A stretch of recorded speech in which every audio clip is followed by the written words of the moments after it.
The choice. What if the one decision you ignore could alter the course of your entire life? Lila was running late again. Her dream job, the promotion she had worked years for, was on the line. With a coffee in one hand and her phone in the other, she rushed through the busy streets toward the office, her heels clicking sharply against the pavement. As she glanced at her watch, panic bubbled up. She had 10 minutes to get to the office, and she couldn't afford to be late. As she darted across the intersection, her phone rang. It was her mother. For the 5th time that morning, she sighed, ignoring the call once again. Her mom had been trying to convince her to come home to their family cabin to help pack things up before the place was sold. But with her career on the line, Lila couldn't find time for something that seemed so insignificant. Family memories, old stories, packing up furniture. Those could wait. Her career couldn't. Suddenly, as she approached the corner of 5th and Oak, a large truck barreled through the crosswalk, honking furiously. She stepped back just in time, barely avoiding the truck. Her coffee spilled onto her blouse. Great. Perfect start to a perfect day. She cursed under her breath and walked faster, ignoring the discomfort. As she neared the office, something caught her eye. Just a few feet away, on a side alley, a man sat slumped against a wall. He was dirty, disheveled, clearly homeless. But it wasn't his appearance that struck her. It was his face. Lila froze. She knew that face. "Mr. Carlson?" she whispered, disbelief washing over her. Mr. Carlson had been her high school teacher, her mentor, and the one person who believed in her when no one else did. He had been the one who pushed her to apply to the top universities, who spent extra hours helping her with her studies, and who inspired her love for literature and learning. But now, he was sitting on the ground, alone, a shadow of the man he once was. He was staring blankly at the ground, oblivious to the world around him.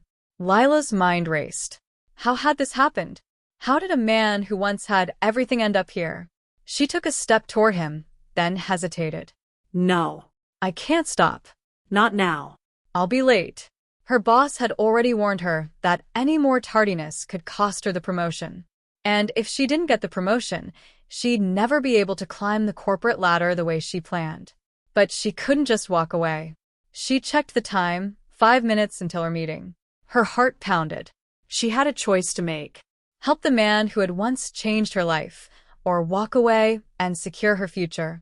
Without thinking too much, Lila ran into the nearest cafe, grabbing a bottle of water and a sandwich. When she returned to Mr. Carlson, she crouched down in front of him, her voice soft and unsure.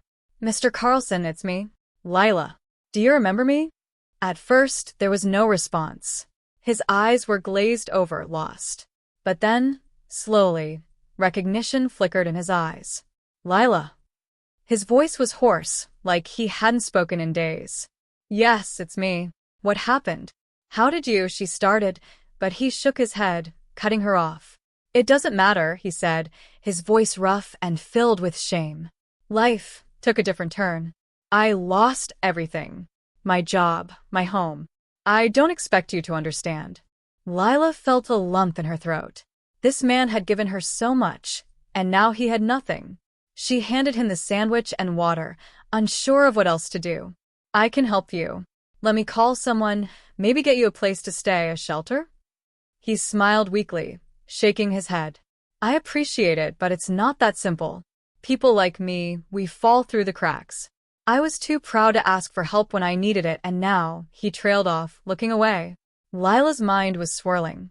What was she supposed to do? The clock was ticking, and her future was on the line. But the guilt was crushing her. If she left him here, would he survive? Would she ever forgive herself for walking away? She made a decision. "I'm not leaving you here," she said firmly, pulling out her phone. "I'm calling my boss. I'll explain everything." Lila stepped away for a moment and called her office. Her voice shook as she spoke to her boss, explaining the situation. She was honest, even though she knew the risk. She might lose the promotion, maybe even the job itself. But she couldn't live with herself if she left Mr. Carlson there. After a long pause, her boss finally responded. "Take care of your business, Lila. We'll talk tomorrow." The words hit her like a relief and a warning at the same time. The The future was uncertain, but she had made her choice. Lila spent the next few hours with Mr. Carlson, helping him get to a shelter, making sure he had resources and someone to help him get back on his feet. It wasn't much, but it was more than anyone had done for him in a long time. As they parted ways, Mr. Carlson's eyes filled with gratitude. "I never thought I'd see you again, Lila," he said quietly. "You always had a kind heart." "Thank you." Lila nodded, tears threatening to spill over. "You were there for me when I needed it most, Mr. Carlson. This is the least I could do." She left the shelter, her heart full, knowing she had made the right decision, even if it cost her.